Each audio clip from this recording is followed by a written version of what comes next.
கன்னி லக்னம் சுக்கிரதசை எந்த வித பலன்கள் தருது? கண்டிப்பா. இப்ப 4 லக்னத்துக்கு ராஜயோகாதிபதியா செயல்படுவதில் கன்னி லக்னம் ஒரு லக்னம். சுக்கிரன் அருமையான பலன்கள் கொடுப்பார். லக்னத்தில் இருந்தாலும் நீச்சமா இருந்தாலும் ஒரு ராஜயோகாதிபதியே லக்னத்தில் இருக்கும் பொழுது ஜாதகரே ஒரு பிரில்லியண்டா இருப்பார். 7ஆம் வீட்டை பார்த்து நண்பர்கள், திருமணம் விஷயத்து எல்லாத்துலயுமே நல்ல பெனிஃபிட் கொடுப்பார்.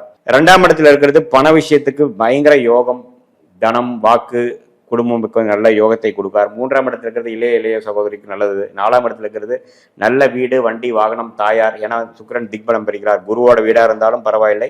10ஆம் வீட்டை பார்த்து நல்ல தொழில் அமைப்பில் ஜெயிக்கக்கூடிய அமைப்பு கொடுக்கிறார். 5ஆம் இடத்துல சுக்கிரன் இருக்கிறது ராஜயோகம். அது ராஜயோகாதிபதி ஆகிய சுக்கிரனே 5ஆம் இடத்துல இருந்து சுக்கிர திசை நடந்ததுன்னு வைங்களேன், கிட்டத்தட்ட எம்ஜிஆர் ஜாதகம் மாதிரிலாம் அவங்களாம் அப்படிதான். ராஜயோகாதிபதி 5ஆம் இடத்துல இருந்து ராகு சுக்கிரனோடு சம்மந்தப்பட்டு ராகு திசை நடந்தது.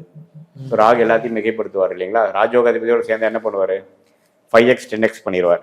அதே சமயத்தில் 6ஆம் இடத்துல சுக்கிரன் இருக்கிறது நல்லது, தப்பு இல்லை. வெளிநாடு அது மாதிரி விஷயத்துல போய் ஜெயிக்கக்கூடிய அமைப்பு நிறைய கன்னி லக்னம் 6ஆம் இடத்துல சுக்கிரன் இருந்து தள்ளி போய் வாழ்க்கையில ஜெயிச்சு டாலர்ஸ்ல சம்பாதிச்சு வரவங்களா இருக்காங்க. 7ஆம் இடத்துல உச்சம் பெறுகிறார். ஸோ நல்ல மனைவி பெரிய இடமா, மனைவி ஒரு பெரிய சப்போர்ட்டா, திருமணத்துக்கு அப்புறம் டெவலப்மெண்ட், அது மாதிரி விஷயங்கள்லாம் கண்டிப்பா கொடுப்பார். தந்தையார் ஸ்தானம் உயருது இல்லைங்களா? 9ஆம் வீட்டதிபதியே உச்சம் பெறுவதனால சுக்கிரன் உச்சம் பெறுவது தந்தையார் விஷயத்துக்கு நல்லது. ஸோ நம்பவே நல்லது. ஒரு ராஜயோகாதிபதி ஸ்தான பலம் பெறுவது அருமை. ஸோ கன்னி லக்னத்துக்கு 7ஆம் இடத்துல போய் சுக்கிரன் உச்சம் பெறுவது அருமை. ஸோ 8ஆம் இடத்துல மறைந்திருந்தாலும் மறைமுக இன்கம், ஷேர் மார்க்கெட்டு, ஒய்ஃப் மூலமா வர சொத்து, அது மாதிரி விஷயங்கள்லாம் நிறைய பெனிஃபிட் கொடுக்கும். ஆனால் அப்பாவோட உறவுகள் கொஞ்சம் பாதிக்கப்படும்.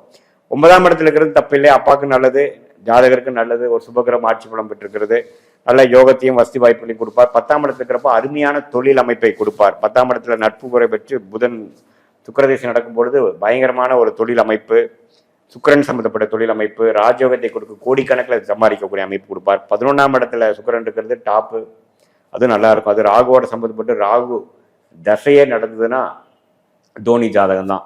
தோனி கன்னி லக்னத்துல பிறந்து சுக்கிரன் 11ஆம் இடம் லாபஸ்தானத்துல இருந்து ராகுவோட சம்மந்தப்பட்டு ராகு திசை வரும் பொழுது இப்போ 1500 கோடி அதிபர் ஆகிட்டார். அதே அவருடைய செவ்வாய் திசையில ஒன்றும் இல்லாமல் இருந்தார்.